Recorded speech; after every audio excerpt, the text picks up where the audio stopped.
Yvon Terrien pour le Bulletin des agriculteurs. Dans quelques jours, les agronomes vont voter pour s'élire un président. Cette année, il y a 2 candidats qui se présentent. J'ai réalisé une entrevue avec chacun d'entre eux.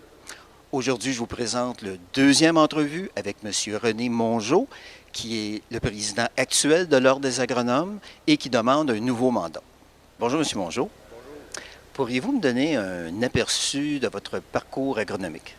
J'ai pratiqué pendant 30 ans sur le terrain en coordination d'équipes de travail, dont en assurance stabilisation et en assurance récolte pendant 20 ans et 10 ans en grande culture et en agro-environnement auprès du ministère de l'Agriculture.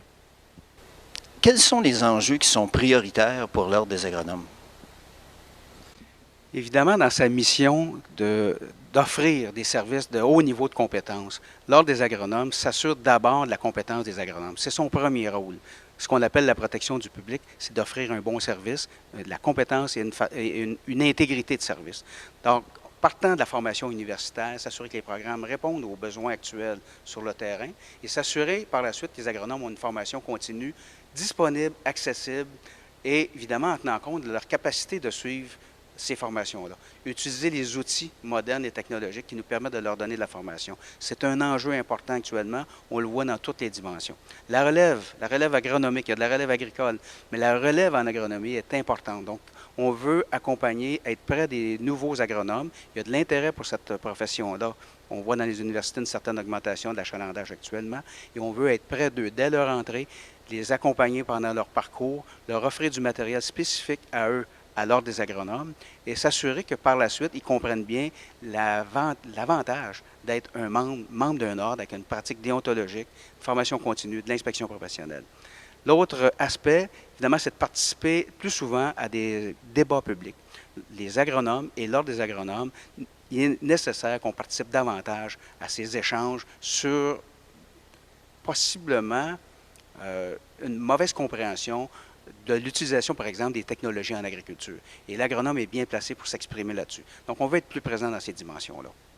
Maintenant, si on revient aux enjeux, les enjeux qu'on retrouve dans le grand public, comment que les agronomes pourraient être plus présents justement dans ces débats-là?